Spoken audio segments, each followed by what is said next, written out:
Across a turquoise sea, a chain of islands rises green from the waves. Mountains draped in rainforest, colonial streets of pastel stone, fishermen, farmers, markets humming beneath the sun. But beneath this beauty runs a deeper current, a long, unbroken story of people who refused to be ruled. In the forests of St. Vincent, the Garifuna chief Joseph Chatoye raised his cutlass against the British Empire. He fell in battle, but his defiance lit a fire that would never go out. In the hills of Jamaica, the deacon Paul Bogle led his people down to Morant Bay. With staff in hand and faith in his chest, he demanded justice for the poor and paid for that march with his life, becoming a martyr the island would never forget. From the quiet streets of St. Anne's Bay, Marcus Garvey carried a message across oceans, a call for black pride, unity, and self-reliance.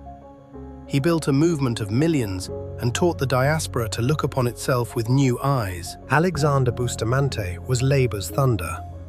On picket lines and platforms alike, his booming voice shook colonial Jamaica, winning wages for the cane cutter, dignity for the dock worker, and at last, a flag his nation could call her own. His cousin, Norman Manley, a barrister of quiet brilliance, gave the movement its mind.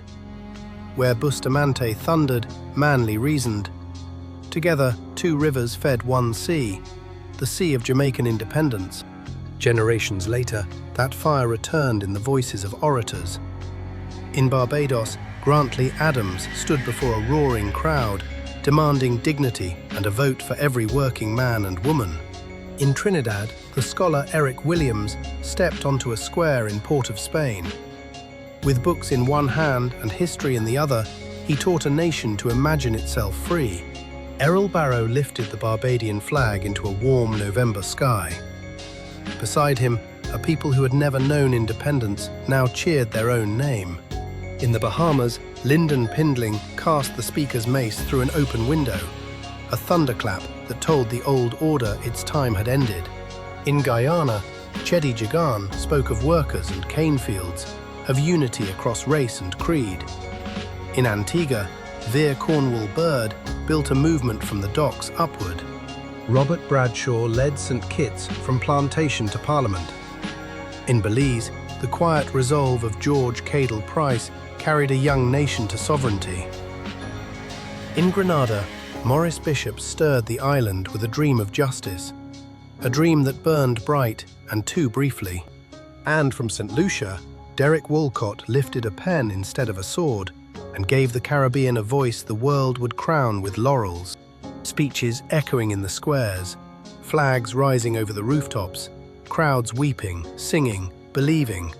They were teachers and poets, workers and warriors. They were us.